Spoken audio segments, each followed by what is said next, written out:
La palabra del Señor la leemos en el nombre del Padre, del Hijo y del Espíritu Santo. No os hagáis tesoros en la tierra, donde la polilla y el orín corrompen, y donde ladrones minan y hurtan, sino haceos tesoros en el cielo, donde ni la polilla ni el orín corrompen, y donde ladrones no minan ni hurtan, porque donde esté vuestro tesoro, ahí estará también vuestro corazón. Oramos.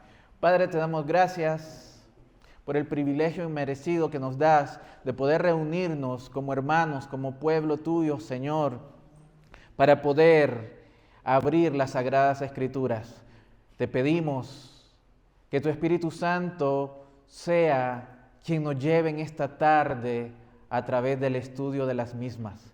Que sea tu Espíritu Santo quien pueda consolarnos, quien pueda confrontar nuestro pecado, pero al mismo tiempo mostrarnos la esperanza de vida eterna que hay en tu glorioso Evangelio. Que sea únicamente el Espíritu Santo quien lleve y guíe los labios, pensamientos del predicador en esta tarde para que proclame fielmente el texto que le ha correspondido exponer en esta tarde. A ti corremos y en ti nos refugiamos. En el nombre de Jesús. Amén. Pueden tomar asiento, mis amados hermanos.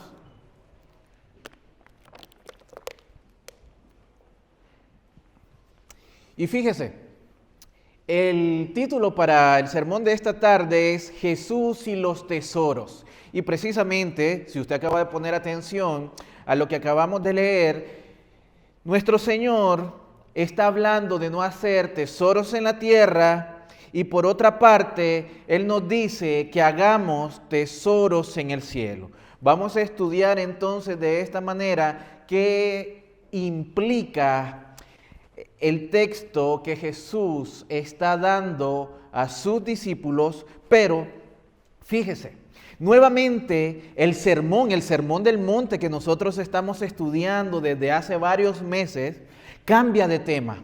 A partir del versículo 19, que es donde nosotros acabamos de empezar a leer, hasta el final de este capítulo 6, Jesús nos invita a considerar nuestra actitud hacia los bienes materiales. Eso téngalo en cuenta. A partir de este versículo 19, hasta donde termina el capítulo 6, Jesús nos está invitando a que reflexionemos y que podamos examinar cuál es nuestra actitud hacia los bienes materiales. A lo largo de este sermón del monte, Jesús está exponiendo la clase de vida que sus discípulos deben de vivir.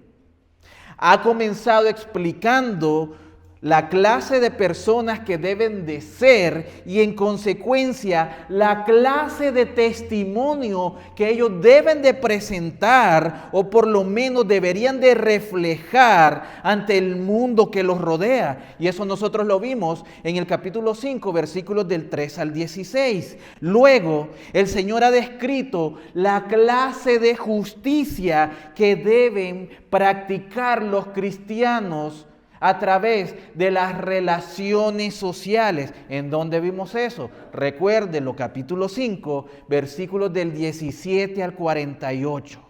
También nos habló y terminamos de ver la semana pasada en cuanto a la manera que debemos de practicar la piedad. Él nos habla acerca de la religión hipócrita y la verdadera religión que debe de profesar todo aquel que se llama hijo de Dios.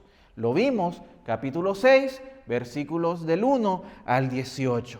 Ahora va a explorar el Señor y nos va a explicar, va a ahondar y estaremos ahondando nosotros entonces en las implicaciones que demanda, que requiere la vida en la fe. Esencialmente, amada iglesia y personas que nos visitan en esta tarde, hay dos maneras de afrontar la vida. O bien, confiamos en las riquezas y somos materialistas en nuestras ambiciones, en nuestras metas, en nuestras prioridades acerca de la manera de vivir. O bien, confiamos en Dios, en cuyo caso el afán materialista no debe de tener cabida en nosotros. Se lo repito nuevamente, solamente hay dos caminos y dos maneras de vivir en esta vida. Una, o te aferras a los bienes materiales, deslumbrando así poder tener metas, poder tener prioridades, poder tener riquezas, poder tener abundancia, pero todo eso basado en lo que este mundo te puede ofrecer. Y todo lo que este mundo ofrece es fútil y pasajero. Todo tiene una fecha de caducación, todo tiene una fecha de expiración. No así, por otro lado, está el camino del que nos está hablando y nos va a hablar en esta tarde nuestro Señor Jesús. El camino de poner nuestra confianza en la fe, en la fe que procede de Dios, de poner nuestra confianza y nuestra mirada en las cosas que hay ojos que aún no han visto, que solamente residen en la eternidad juntamente con Dios. Solamente hay dos caminos. Entonces, debemos escoger, iglesia, cuál será el objeto de nuestra confianza y en qué consistirá nuestro tesoro. ¿Seguiremos el patrón del mundo, depositando nuestra esperanza en nosotros mismos, en nuestras capacidades, en nuestros recursos, o viviremos por fe en Dios? Esas son las preguntas que nos tenemos que hacer. Y cualquiera pudiera decir, no, pero yo ya sé en dónde he puesto mi confianza. El problema es que nosotros somos muy rápidos para olvidar los planes, las decisiones que tomamos y hacemos. Por eso es necesario que día a día nos hagamos esta pregunta: ¿en quién está depositada mi confianza? ¿Mi confianza está puesta en la fe que procede de Dios o mi confianza está en lo que yo tengo, lo que yo poseo, cuánto valgo y mis capacidades, los recursos adquisitivos o mi talento para desenvolverme en las distintas áreas que me rodea la vida?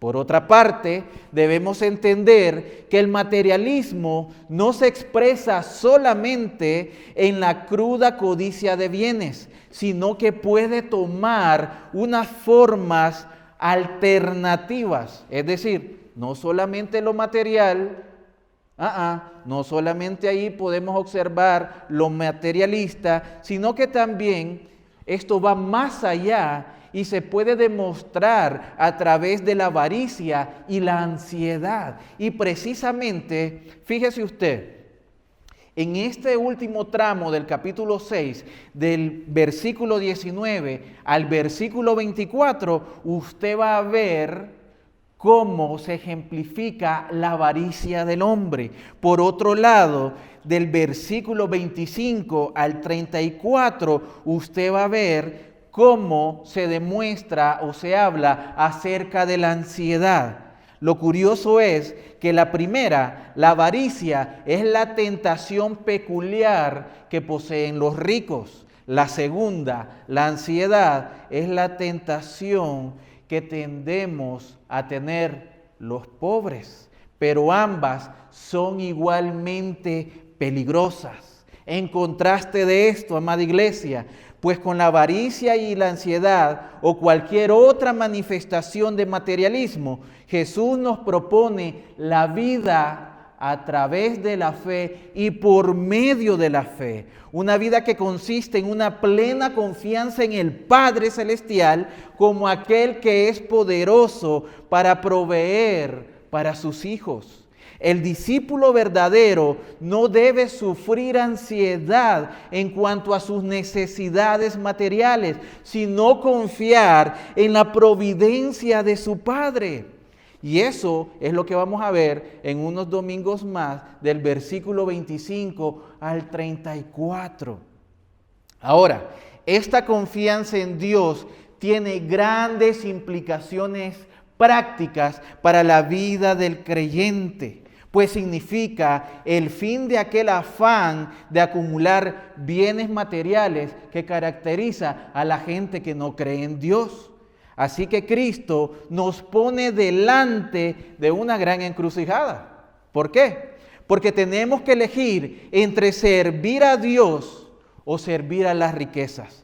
No podemos seguir ambas. No podemos practicar la fe y practicar la codicia a la misma vez. No son es decir, son totalmente incompatibles. Una no se lleva con la otra. O servimos a Dios o nos queremos ganar todo el oro del mundo. Pero no podemos tener a ambos. Ahora, por tanto, dejemos atrás la consideración de los actos de piedad que estuvimos estudiando en estos pasados 18 versículos del capítulo 6 para considerar sobre qué cimiento está fundamentada nuestra vida. ¿Qué nos motiva? Esa es la pregunta que nos tenemos que hacer en esta tarde. Bueno, es una de las preguntas que nos tenemos que hacer. ¿Qué te motiva en esta vida? ¿Qué determina tus ambiciones y tus aspiraciones? La finalidad de nuestra vida, ¿para dónde va? ¿Qué es lo que caracteriza a la mayoría de gente en esta sociedad? ¿Qué es lo que la caracteriza? Usted debe de saber qué caracteriza a la gente que está alrededor, la gente que vive sin Cristo. La acumulación de riquezas, de bienes materiales y ahorros que garanticen su futuro, eso es lo que las caracteriza. Siempre están detrás de todo lo que ellos pueden hacer para sus vidas.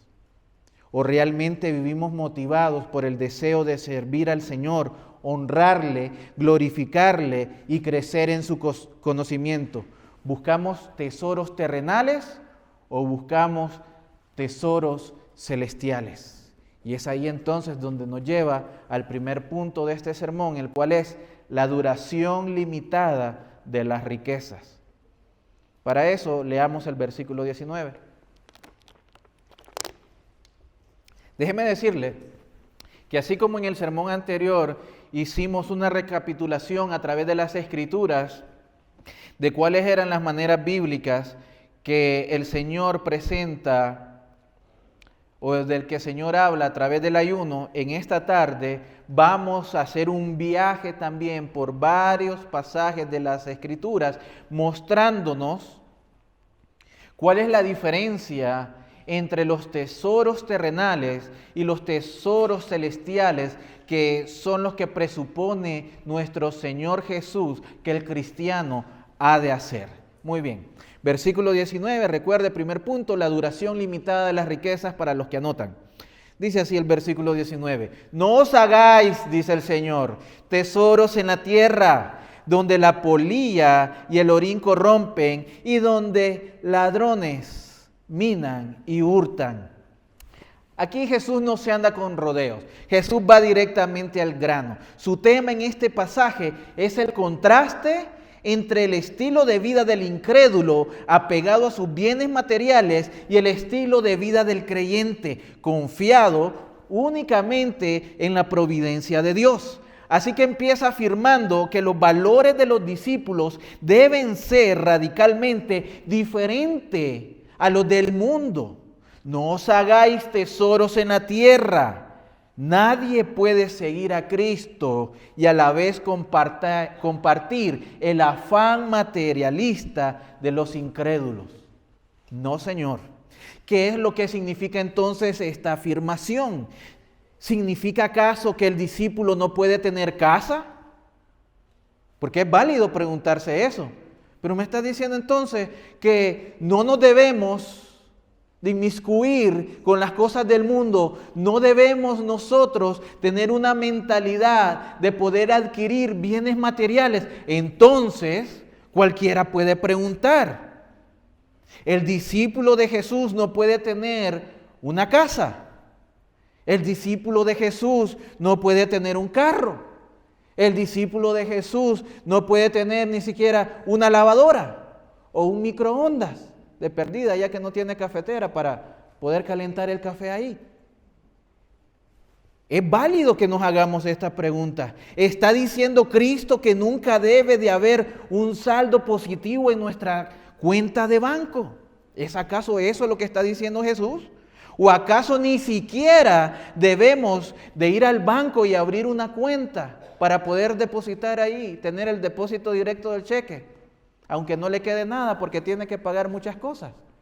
¿Es acaso eso lo que está diciendo Jesús? Significa que si alguien, amada iglesia, nos deja una herencia, debemos de rechazarla o desprendernos de ella cuanto antes, como que si la herencia fuera un veneno que nos vamos a tomar. No, de ninguna manera. Es más, mire, si usted es de esos, hoy vamos a aclarar esas dudas. Pero si usted recibe una herencia y usted no la quiere, usted la puede donar para la plantación que vamos a tener en Magna. De eso puede estar seguro. Allá será bien recibida y muy bien distribuida y utilizada esa herencia. Pero muy bien.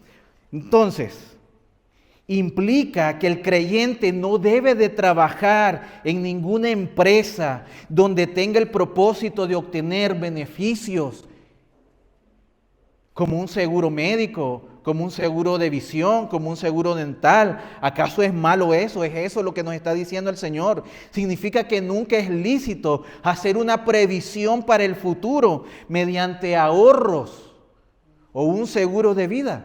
Ya han habido hermanos que me han hecho esa pregunta.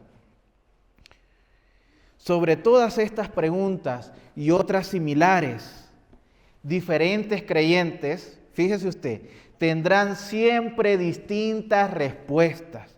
Algunos opinarán que debemos practicar una radical pobreza, desprendiéndonos de toda posesión material, excepto las que sean estrictamente necesarias para nuestra supervivencia. Hay otros que justificarán una postura menos radical, diciendo que la diferencia entre una posesión necesaria y otra posesión que es más lujosa es donde debemos encontrar la balanza. Pues bien, el Señor Jesús sabía de estas distintas posturas dentro de la sociedad de su tiempo y también dentro de esta sociedad. Y por eso es que es importante reafirmar que Cristo no tiene la intención de establecer aquí ningún nuevo legalismo, como en todo el Sermón del Monte que hemos estado estudiando. El interés de Jesús se centra en exponer los grandes principios del discipulado cristiano, dejando a cada cual la aplicación de esos principios conforme a la dirección del Espíritu Santo, por el cual pueda tener entendimiento a través de las Escrituras y las circunstancias que rodean a cada creyente.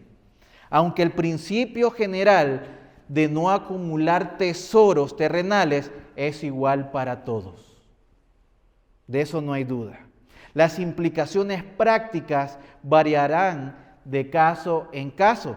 Todos somos diferentes, tanto en nuestras debilidades como en nuestros puntos fuertes. Usted no tiene las debilidades que yo tengo, ni yo tengo quizás esos puntos fuertes, esas cualidades virtuosas que cada uno de ustedes tiene. Y todos somos llamados a servir en distintos ministerios y distintas circunstancias, a los que por naturaleza nos aferramos a los bienes materiales como nuestro principal medio de seguridad. Ahora, es muy probable que Cristo nos pida que renunciemos a ellos del todo, a fin de descubrir que nuestra única seguridad debe de estar en Dios.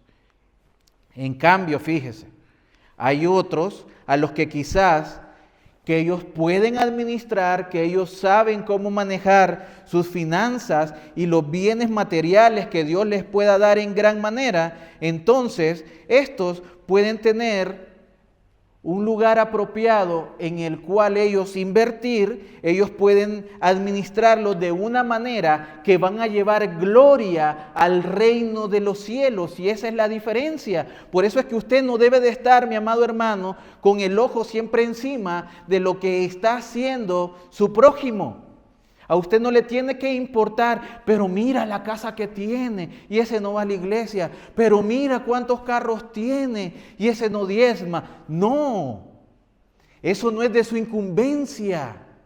Eso es una relación y un trato entre Dios y esa persona. En lugar de querer averiguarle la vida personal y por qué el hermano tiene los bienes que tiene, usted debe de examinarse y preguntar qué está haciendo con lo que Dios le ha dado. Es ahí donde surge la problemática de lo que estamos hablando. Porque en sí el poder ahorrar no está malo. El poder adquirir un seguro de vida no está malo. Lo malo es cuando nuestro corazón se desvía, que lo vamos a ver en el versículo 21, y nuestro Dios es el Dios trabajo, no es Dios. Cuando cambiamos nuestras prioridades, cuando cambiamos nuestras perspectivas, cuando cambiamos nuestras metas en este mundo, cuando la meta está dirigida solamente en lo que podemos conseguir acá y no en lo que podemos hacer para el reino de los cielos. Es ahí la diferencia. Y por eso es que hay gente que sí, Dios le ha dado esa capacidad de tener muchos recursos, porque esos recursos, recuerde como ya hemos estudiado en esta iglesia, los recursos cuando Dios nos da en abundancia es para que podamos ponerlos a su servicio y para poder bendecir a otras personas. Nunca va a ser solamente para que nos ensanchemos en nuestros bolsillos. Jamás, de ninguna manera. Lo que es absolutamente claro, iglesia, tanto por el contexto inmediato como por otras enseñanzas del propio Jesús o de los apóstoles, es que aquí Jesús está enseñando, en primer lugar, la total incompatibilidad entre el afán materialista y la confianza en Dios. Le leo aquí Job, capítulo 31, versículos del 24 al 28. Si he puesto en el oro mi confianza y he dicho al oro fino, tú eres mi seguridad. Si me he alegrado porque mi riqueza era grande y porque mi mano había adquirido mucho, eso también hubiera sido iniquidad que merecía juicio. ¿Qué nos dice entonces este texto? No son las riquezas en sí. Job era rico, usted y yo lo sabemos, sino la confianza puesta en las riquezas y el lugar de prioridad que le damos a estas. Lo que nos aleja de Dios es eso sencillamente, el poner nuestra confianza en qué es lo que tenemos y poner nuestra prioridad en lo que somos capaces de producir. Eso es lo que nos aleja de Dios. En la medida en que vivimos para las riquezas, en esa misma medida no podemos estar viviendo para Él. Y en segundo lugar, nos enseña la necedad de malgastar la vida en cosas que por definición no perduran, pues son temporales. Y en vez de dedicar la vida a la adquisición de valores espirituales, cuya duración es eterna, ponemos los ojos en algo que va a dejar de existir. Proverbios 23, versículos 4 y 5 dice así: no te fatigues en adquirir riquezas, deja de pensar en ellas.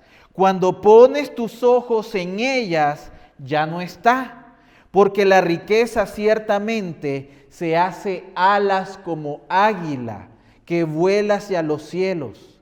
De hecho, déjeme decirle que hay muchas razones bíblicas por las que la acumulación de riquezas no es aconsejable, de entre las cuales podríamos mencionar las siguientes. Ponga atención a esto para los que anotan.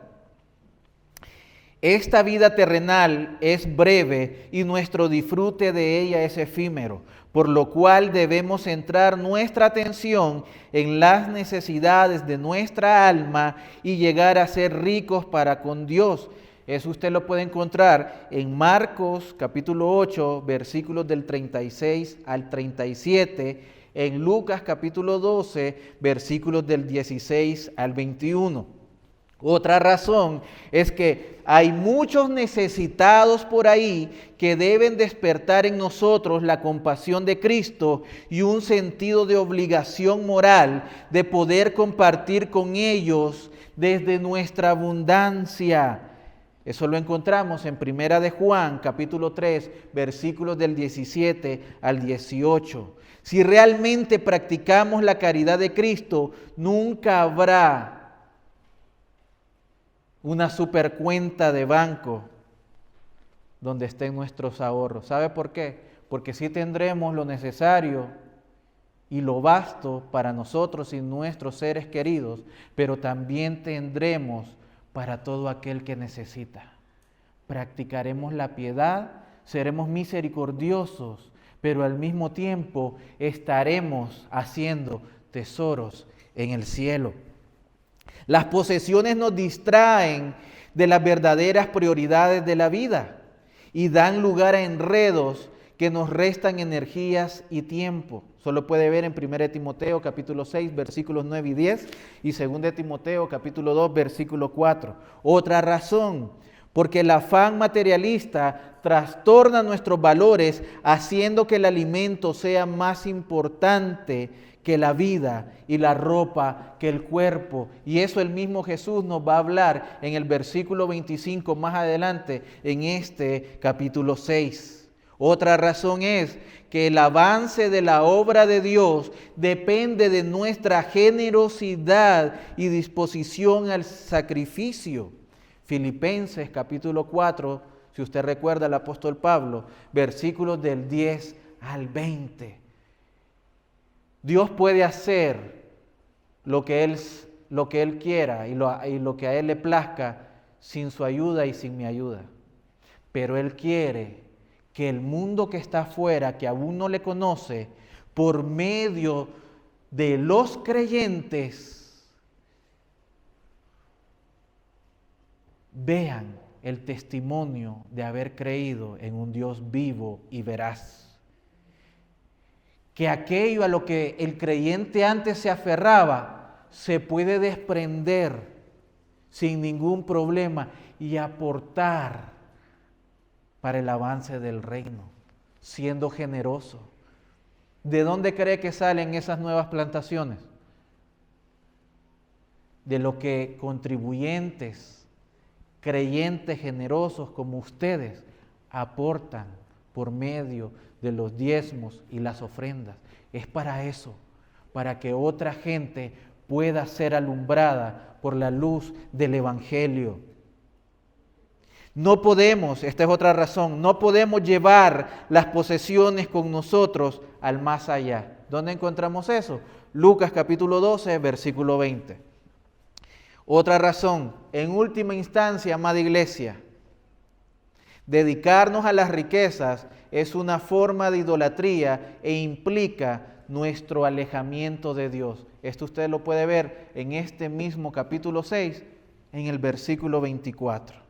Sin embargo, aquí, de momento, Jesús se limita a exponer la razón más obvia, el carácter transitorio de los bienes materiales, en contraste con el valor eterno de los bienes espirituales. Más explícita y gráficamente, Jesús nos indica que los bienes materiales se exponen al efecto destructor de la polilla, como acabamos de leer en el versículo 19, y la oxidación por el orín.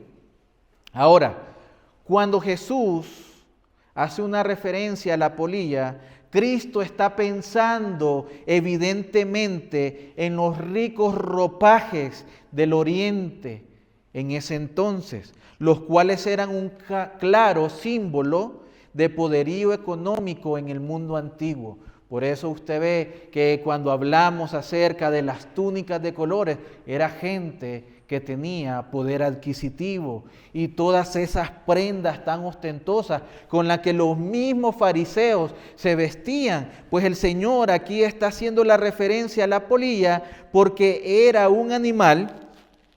Es más, déjeme darle un sustento bíblico para lo que Jesús está diciendo y donde se encuentran el poder económico del que Jesús está hablando de este mundo antiguo, donde Jesús se está refiriendo acerca de esta ropa ostentosa que tenía la gente pudiente o los ricos. Lo podemos ver en Josué capítulo 7, versículo 21, y lo podemos ver en el segundo libro de Reyes también, capítulo 5, versículo 22, en el libro de Job, capítulo 27, versículo 16,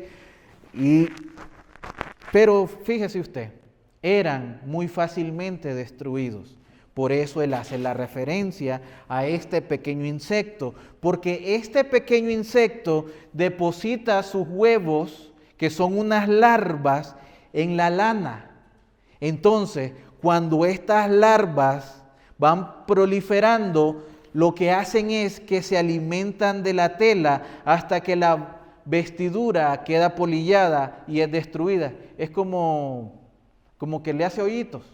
Yo no sé si a usted nunca le pasó o conoció algún vecino que decía, no, es que la ropa me la comió el comején. Pues eso es, la polilla, porque destruye, porque ahí mismo donde está la tela, donde está la lana, ahí se aloja, deposita los huevos y lo que hace es que se come toda la ropa. Y por eso está diciendo eso Jesús. Porque esa forma de mostrar riqueza por medio de la ropa tan bonita y ropa cara, le dice, hey, ¿para qué vas a hacer eso? Si eso se lo come la polilla. Si eso se pudre. Si eso es efímero. Eso es lo que está diciendo el Señor. En cambio, fíjese usted, cuando habla del orín, Cristo está pensando en las riquezas metálicas que sufren un proceso de corrosión, como usted sabe, el oro, la plata, el cobre, que pues en ese momento eran muy comunes y muy de moda en el antiguo Israel. No así cuando se refiere a los ladrones. Cuando se refiere a los ladrones, y leamos ahí el versículo 19 una vez más, por favor. No os hagáis, dice, tesoros en la tierra, donde la polilla y el orín corrompen, y donde ladrones minan y hurtan. ¿Sabe lo que hacían los ladrones en ese tiempo? Como las paredes eran de barro, ellos iban y empezaban a hacer un hoyo. Empezaban a cavar las paredes. Y cavaban las paredes, y de esa manera ellos podían entrar a las casas y poder robar todas las posesiones que ni agarraban moho por el orín, y pues la ropa cara o las vestiduras caras que se podrían por parte de la polilla. Es a eso a lo que se está refiriendo Jesús. Sin embargo, es muy claro que Cristo da estos tres ejemplos solo como botón de muestra de la degeneración que sufre toda posesión material. Las Escrituras ofrecen muchos ejemplos más. Fíjese usted, el calzado se gasta y se rompe, el pan se pone seco o mohoso. Eso está en Josué capítulo 9, versículo 5. Las vestiduras se desgastan y se convierten en harapos. Eso está en Salmos capítulo 102, versículo 26. Los campos se llenan de maleza y los cercos se despotrillan. Proverbios capítulo 24, versículos 30 al 31. Las paredes se agrietan y los techos se llenan de gotera. Eclesiastés capítulo 10, versículo 18. Los metales preciosos se corroen. Primera de Pedro, capítulo 1, versículo 7, versículo 18. Las casas y demás edificaciones están sujetas a los efectos devastadores del viento, la lluvia, tormentas, inundaciones y los terremotos. Eso lo encontramos en Mateo, capítulo 7, versículo 25. El cuerpo humano se agota y envejece. Todos estamos conscientes de eso, ¿verdad? Que el cuerpo humano se agota y se envejece. Si no, ve al que está a su lado para que se dé cuenta. Entonces, es un proceso por medio del cual Jesús nos está llevando para que tengamos ese entendimiento que, mire, todo donde usted ve alrededor se está deteriorando. Su salud está cambiando, nuestros años van avanzando. Y a medida que vamos avanzando, mis amados hermanos, ya no corremos como cuando teníamos 15 años. Recuerda cuando su papá lo quería castigar, cómo corría, ¿verdad? Ya no puede correr así. Lamentablemente, tengo que poner este ejemplo también. Hace días acabamos de ver esos terremotos por medio de las noticias en Turquía y Siria. ¿Cuántos lo vieron? Cientos y cientos de edificios se derrumbaron. Edificios que fueron construidos, no tengo la menor duda, la mayoría de ellos, con los mejores materiales. Igual como las Torres Gemelas. Pero hay un día que van a caer. Hay un día, mis amados hermanos, que todo lo que está a nuestro alrededor va a ir para abajo. Se va a estar derrumbando. Y por eso Jesús nos está llamando a la reflexión como sus discípulos. Por eso Jesús nos está haciendo esta connotación en estos 3 versículos. ¿De qué te sirve? ¿De qué te sirve que quieras hacer tesoros en este mundo? No te los vas a poder llevar.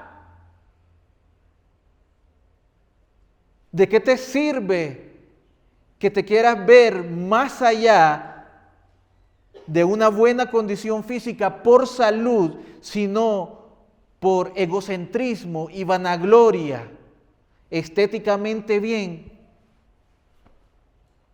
Usted se puede inyectar Botox para que no se le vea ninguna pata de gallo, pero igual se va a morir.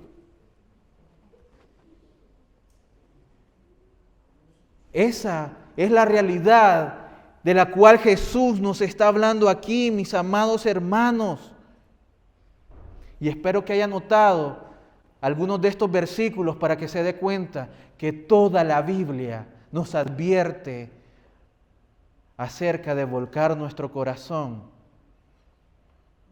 hacia los bienes materiales de este mundo. Ciertamente, quien deposita su confianza en las riquezas materiales construye sobre arenas movedizas. No hay seguridad ni permanencia alguna en las cosas que se ven. Pueden parecer firmes y sólidas como esos rascacielos, pero de hecho no es así. Pronto desaparecerán. Segundo punto, el tesoro eterno, versículo 20.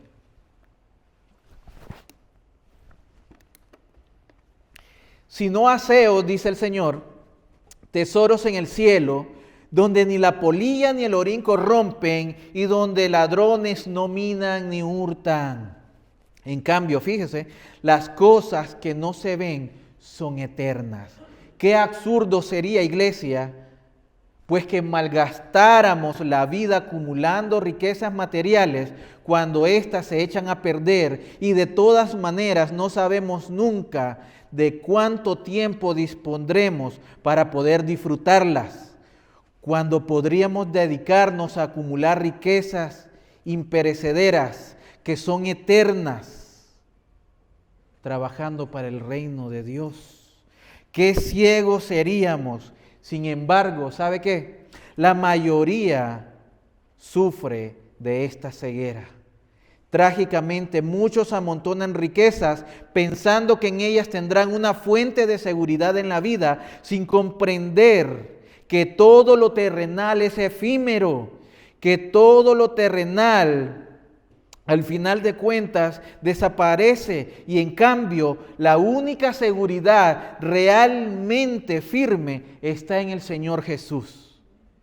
Y más trágicamente aún, algunos creyentes rodeados por tales actitudes materialistas, también empiezan a compartirlas y a creer y a hacerles creer a otras personas que está muy bien centrarse en este mundo y no en el mundo venidero, que es el de Dios.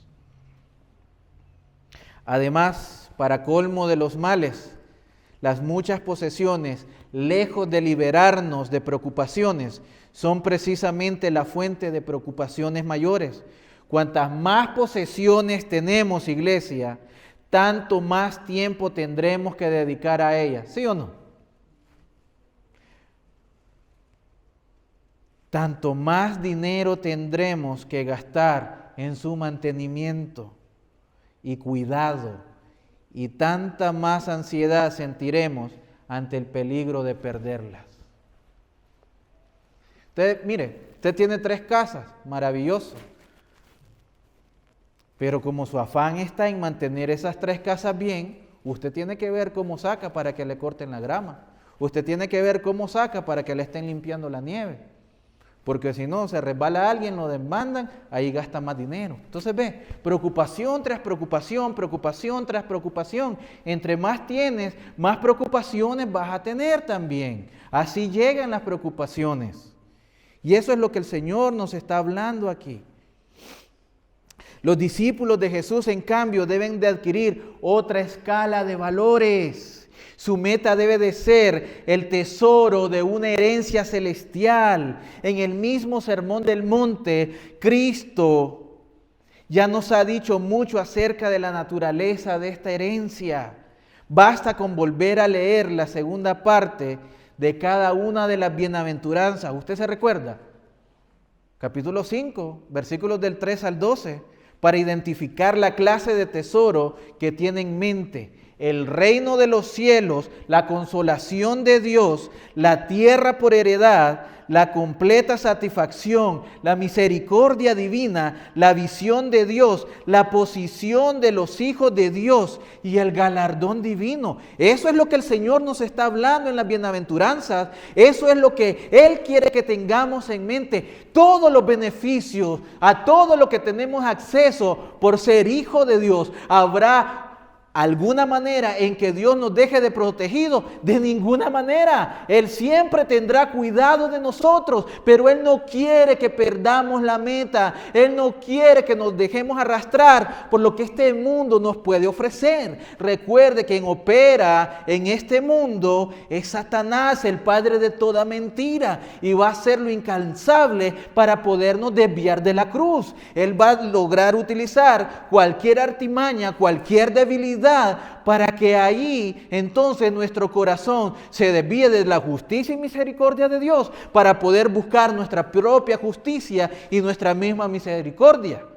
Y cuando ahí es que nos desviamos, es ahí que comienzan los problemas, porque en nuestra propia justicia todo lo justificamos, porque en nuestra misericordia para todo hallamos un porqué. Faltamos a la iglesia, porque no leemos la Biblia, porque no somos caritativos con la gente, para todo. Nos empezamos a justificar, ¿por qué? Porque somos misericordiosos con nosotros mismos. Y esa no es una misericordia divina, esa no es una misericordia que realmente va a traer edificación a la vida del creyente. Y es donde están inmersos aquellos que no conocen al Señor. Los tesoros en el cielo son aquellas bendiciones que nos han sido reservadas en el cielo. Eso está en 1 de Pedro, capítulo 1, versículo 4. Que son celestiales en carácter, pero de los cuales experimentamos el sabor anticipado en el aquí y el ahora. Comenzando con algunas de estas, como Jesús mismo las describe. Le voy a enumerar algunas de esas bendiciones y tesoros en el cielo, de los cuales ya tenemos acceso en este lado de la eternidad, para los que apuntan. Uno piensa en nuestra posición con Dios como personas completamente perdonadas. Mateo 6, versículo 14. Las oraciones contestadas, Mateo 7, versículo 7. El hecho de que nuestros nombres estén escritos en los cielos, Lucas capítulo 10, versículo 20. El amor del Padre, Juan capítulo 16, versículo 27. Una bienvenida no solamente a las mansiones del cielo, sino también al corazón mismo del Salvador Jesucristo, Juan capítulo 14, versículos 2 y 3. Una participación plena en la paz de Cristo, Juan capítulo 14, versículo 27. El poder participar en su gozo, Juan capítulo 15, versículo 11. El poder participar en su victoria, Juan capítulo 16, versículo 33. Y la morada interior permanente del Espíritu Santo, Juan capítulo 14, versículo 16, también versículo 26, allí mismo en Juan capítulo 15, versículo 26. Las bendiciones espirituales mencionadas en las bienaventuranzas, capítulo 5 de Mateo, versículos del 1 al 12. Es más, ¿sabe usted esto? Pablo está pensando en estos mismos tesoros y los describe a veces en los mismos términos, otras veces en sus propias palabras, de esta manera: justificados por la fe, Romanos capítulo 5, versículo 1. Una oración contestada, segunda de los Corintios, capítulo 12, versículos 8 y 9. El amor de Dios derramado en nuestros corazones, Romanos capítulo 5, versículo 5. La corona de justicia con el que el Salvador nos recibirá, según de Timoteo, capítulo 4, versículo 8. La paz de Dios que sobrepasa todo entendimiento, Filipenses capítulo 4, versículo 7. El gloriarse, amada iglesia, en Dios por nuestro Señor Jesucristo, Romanos capítulo 5, versículo 11. Y así podríamos seguir, pero estos son algunos ejemplos de los cuales nos habla la Escritura acerca de esas bendiciones a las cuales nosotros como hijos de Dios ya tenemos acceso y en la cual debería descansar nuestra confianza en un Dios pleno, en un Dios que protege, en un Dios que es refugio, en un Dios que es proveedor para su iglesia. Todos estos tesoros celestiales están a prueba de factores degenerativos, es decir, que no van a vencer, es decir, que no van a desaparecer, que no van a destruirse, así como los tesoros terrenales. Ni la polilla ni el orín los destruyen y los ladrones no penetran para robarlos, dice el versículo 20. Son perdurablemente eternos, como posesión intransferible de los hijos del Padre Celestial, porque ellos nos enseñan, anote esto, todos estos tesoros que son intransferibles, que han sido depositados a nuestra cuenta por medio de Cristo Jesús, nos da y nos habla acerca de una fidelidad, número uno, una fidelidad que jamás será removida. Salmos capítulo 89, versículo 33. Una vida que nunca terminará. Juan capítulo 3, versículo 16. Un manantial de agua que jamás dejará de fluir en el interior de la persona que la bebe. Juan capítulo 4, versículo 14. Un don que jamás se perderá. Juan capítulo 6, versículo 37 y versículo 39. Una mano de la cual jamás será arrebatada la oveja del buen pastor. Juan capítulo 10, versículo 28. Una cadena de salvación que jamás se romperá. Romanos capítulo 8, versículos 29 al 30. Le estoy poniendo las bases bíblicas para que usted se dé cuenta todo lo que le ofrece Dios a sus hijos, para que no caiga en las mentiras del diablo, para que no se deslumbre por lo que este mundo le ofrece, para que se dé cuenta que a pesar de la situación por la cual usted está atravesando, confíe en el Señor. Porque hay un llamamiento que jamás será revocado para aquellos que son sus hijos. Porque hay un fundamento a través de la palabra de Dios que encuentran sus hijos, que jamás será destruido. Porque hay una herencia, la cual usted ha adquirido a través de los sacrificios de Cristo, que jamás se le va a marchitar y se le va a quitar a usted y a mí. ¿Y cómo podemos acumular tales riquezas celestiales? Jesús mismo acaba dándonos la respuesta. Hay galardones y recompensas que Dios nos dará si somos fieles en el cumplimiento de su justicia. Eso lo vimos en el versículo 18. ¿Usted se acuerda qué es lo que Jesús le dijo al joven rico? Ve y vende lo que posees y da a los pobres, y tendrás tesoro en los cielos. ¿Sí recuerda eso? Nuestra fidelidad a Dios y nuestra generosidad hacia los necesitados en esta vida serán ampliamente recompensadas en la vida venidera.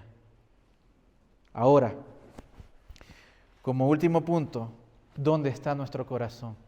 Esa es la pregunta que nos tenemos que hacer para terminar en esta tarde y con la cual quiero que usted y yo nos vayamos a nuestros hogares. ¿Dónde está nuestro corazón? ¿Dónde está su corazón? ¿Dónde está mi corazón? Versículo 21. Porque donde esté vuestro tesoro, ahí estará también vuestro corazón. Todo lo cual nos conduce inevitablemente, iglesia, hacia una pregunta íntima y muy personal. Se la vuelvo a repetir. ¿Dónde está su tesoro? ¿Dónde está su corazón? Cristo afirma que nuestro corazón está ahí donde está nuestro tesoro, lo cual presupone que todos tenemos un tesoro de una clase u otra. Es decir, todos tenemos algún primer amor. Algo que nos motiva más que cualquier otra cosa, algo que ocupa el centro de nuestras vidas, de nuestros afectos y de nuestras aspiraciones, algo que nos proporciona felicidad y da sentido a nuestra existencia. Fíjese usted eso. Va a haber algo en nuestra vida que es nuestro tesoro. Va a haber algo en nuestro corazón que nosotros vamos a atesorar. Va a haber algo en nuestra vida donde estará inclinado nuestro corazón, que es ahí donde estarán nuestras aspiraciones, que estarán ahí donde están nuestras metas, nuestros sueños. Cuando usted aspira a algo preciado, algo que quiere, algo que la misma palabra nos está describiendo aquí, que usted atesora. Así de sencillo. Nuestro tesoro puede consistir en algún tipo de relación humana, valor terrenal, interés egocéntrico o riqueza material, en cuyo caso nuestra felicidad y nuestra razón de ser son muy precarias y pronto se desvanecerán. O puede consistir en riquezas celestiales, en cuyo caso nuestra razón de ser está bien fundamentada y nuestra felicidad será eterna. Si tu tesoro es tu familia, vas a sufrir. Si tu tesoro es tu casa, vas a sufrir. Si tu tesoro son esos viajes que realizas cuando tienes vacaciones, vas a sufrir. ¿Por qué? Porque quizás hay un momento en tu vida donde no vas a poder realizar esos viajes. Porque quizás hay un momento en tu vida donde económicamente no vas a estar tan bien. Donde quizás haya un momento en tu vida, y lo va a haber, que vas a perder a un ser querido y vas a sufrir. ¿Y qué vas a hacer en ese caso? ¿Vas a maldecir a Dios? ¿Será Dios malo? De ninguna manera. Ahora, por otra parte, ¿Será malo que nosotros amemos a nuestros familiares? No, de ninguna manera, mi amada iglesia. Lo malo es que nuestro corazón se vuelque hacia ellos y dejemos a un Dios de lado. Pero mientras Dios y Cristo sean tu estandarte, no importa lo que venga, porque Dios te mantendrá de pie. No importa lo que te suceda, no maldecirás el nombre de Dios. Eso es lo que nos quiere decir Jesús en este texto. Dios debe ser nuestro primer amor, iglesia. Como dijera Jesús, amarás. Y fíjese principalmente lo que Jesús nos está diciendo a través de las Escrituras. Por eso hacían el contraste entre algunas cosas que podemos amar que no sean Dios y cuando amamos a Dios. El mismo Jesús nos dice, amarás al Señor tu Dios con todo tu corazón y con toda tu alma y con toda tu mente. Este es el primer mandamiento. Mateo 22. Versículos del 37 al 38. Dios es la primer fuente del gozo verdadero del creyente, la suprema realidad de la vida del cristiano. El deleite del creyente consiste en meditar en la palabra de Dios, en obedecer sus instrucciones y en caminar por sus senderos. Su anhelo es profundizar en el conocimiento de Dios, hacer la voluntad de Dios y vivir en el reino de Dios. Busca primero el creyente el gobierno de Dios y en su vida el creyente desea vivir según la justicia de Dios. Si todo esto es cierto, que lo hemos visto en Mateo, entonces tu corazón, amada iglesia y amigo que nos visitas en esta tarde, sí, tu corazón estará dispuesto a que esos valores celestiales estén arraigados y tus aspiraciones únicamente sean cumplidas en Cristo Jesús en el futuro para trabajar para Él. Si durante toda nuestra vida tenemos nuestra mirada puesta en las cosas eternas, las cosas de este mundo serán de poco valor para nosotros. En cambio, si todo lo que verdaderamente vale para nosotros está en esta tierra, en el momento de abandonarla, nos sentiremos defraudados y desesperaremos. Nos sentiremos derrotados. Este mundo no es el fin de nuestras vidas. Debes de recordarlo día a día. No es el fin. No se acaba nada aquí. Aquí no es el fin de todo, de ninguna manera. Es solamente una estación en el camino. Por lo tanto, nadie debe entregar su corazón a este mundo o a las cosas que a él permanecen. Pues sus ojos deben estar fijos permanentemente en la meta que nos espera más allá, juntamente con Dios. Sin embargo, es posible profesar ser creyente y tener el corazón puesto en cosas terrenales.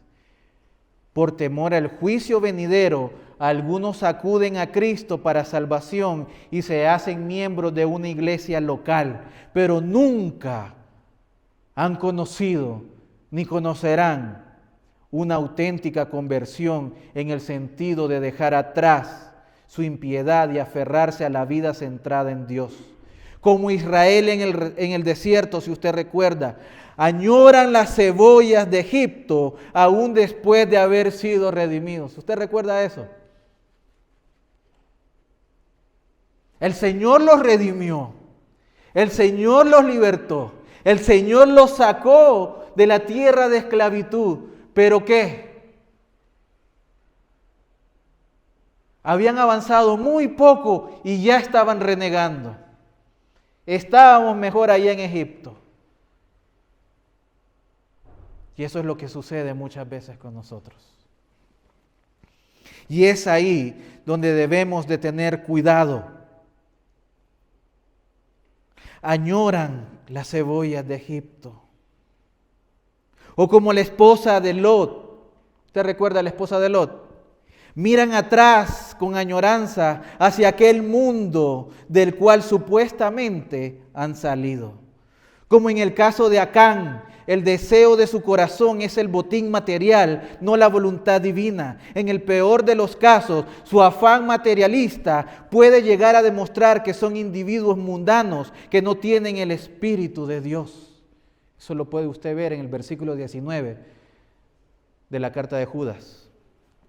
Queda claro por lo que Cristo dice en este versículo que no podemos, iglesia, conservar simultáneamente los dos tesoros, el material y el celestial. Algunos pretenden hacerlo, claro que sí, pero el Señor indica que hay una profunda incompatibilidad entre vivir para la acumulación de tesoros terrenales y vivir para Dios. Está a punto de decirlo aún con más claridad. Nadie puede servir a dos señores. No podéis servir a Dios y a las riquezas, que lo veremos en el versículo 24. Así, y es así porque el corazón no se refiere a un afecto cualquiera, sino al centro mismo de la vida del ser humano. Por tanto, aquel que tiene el corazón puesto en los valores terrenales, aquí las riquezas, pero podrían ser igualmente otros como por ejemplo la fama, el prestigio social o el ejercicio del poder, será completamente absorbido por este objetivo mundano. Todas sus actividades, incluyendo aún las llamadas actividades religiosas, ponga atención a esto, aún las actividades religiosas estarán subordinadas a esta única meta, es decir, como algo que solamente buscabas para deleitarte en este mundo y no para ayudar y no para hacer tesoros celestiales y aportar para el reino de Dios. Las cosas que atesoramos son las cosas que en realidad controlan nuestras vidas. Debe de pensar en eso. Lo que usted atesora, eso es lo que controla su vida. Lo que valoramos incide sobre nuestras mentes y emociones, consume nuestro tiempo haciendo planes, soñando despiertos y esforzándonos por conseguir esas cosas. Si un hombre desea, por encima de todo, tener mucho dinero, comprar una casa extravagante, esquiar en los Alpes suizos o navegar por el mar Caribe o Mediterráneo, dirigir su compañía o comprarla de su competidor, ganarse una reputación o subir de categoría, ascender en la política o presentarse a un cargo público, al final acabará devorado por estas metas y perderá de vista los valores del reino. Ninguno, escuche bien esto, ninguno de los objetivos que acabo de mencionar es malo. No, señor. Nada de lo que mencioné es malo. Pero ninguno tiene un valor perpetuo, es decir, ninguno es eterno. Por tanto, cada uno de ellos puede convertirse en algo malo si se considera un tesoro en sí mismo, usurpando así el lugar del reino. Es malo querer tener nuestra propia compañía de cortar grama, de construcción, de plomería, qué sé yo, de tantas cosas. No. Malo es que eso sea todo para ti. Malo es que le estés deseando el mal a la competencia también. Ojalá que no agarre ningún trabajo el otro y que solo me lo den a mí. Eso es lo malo. Malo es que ya no te conformes con ir a navegar al lago aquí de Salt Lake, sino que ya quieres tú irte y añoras y lo único en lo que pones tus esperanzas en querer irte de crucero por el mar Caribe y olvidas todas tus responsabilidades. Eso es lo malo. ¿A dónde está tu corazón? Porque por medio de todo lo que acabo de mencionar, tú puedes bendecir a otras personas. Y eso lo vas a hacer cuando tu mirada está en Cristo Jesús. Eso lo vas a hacer cuando tu mirada está en el reino de los cielos. Tú vas a bendecir a otros con lo que Dios te ha dado. No vas a querer quitarle a otros, sino que también otros coman, que otros tengan la oportunidad que Dios te ha dado a ti también. Esa es la diferencia. En cambio, aquel que tiene el corazón puesto en el cielo vivirá tranquilamente, alejado de los enredos del afán materialista.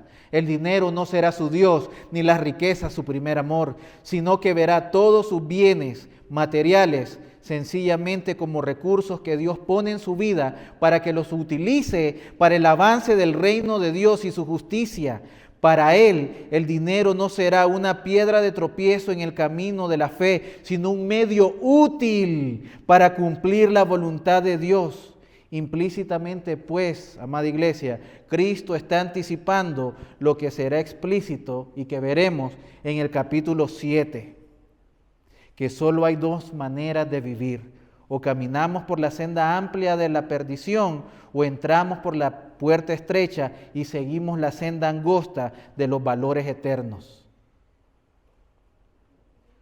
O seguimos la corriente de este mundo y abrazamos sus gustos y sus deseos, o resucitamos juntamente con Cristo y vivimos según los valores de los lugares celestiales, como dice Efesios capítulo 2, versículos del 1 al 6.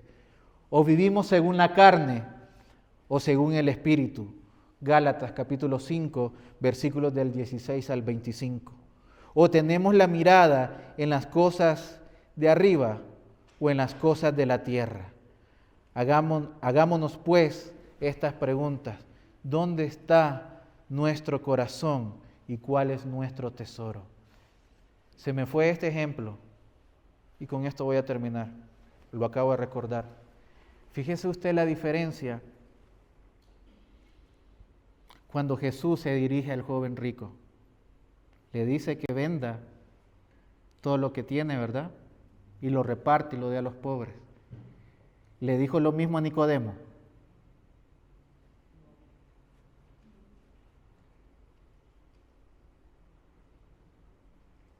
El joven rico lo siguió.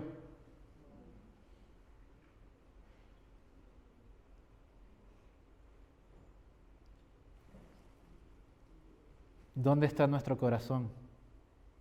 Ahí estará nuestro tesoro. Vamos a orar.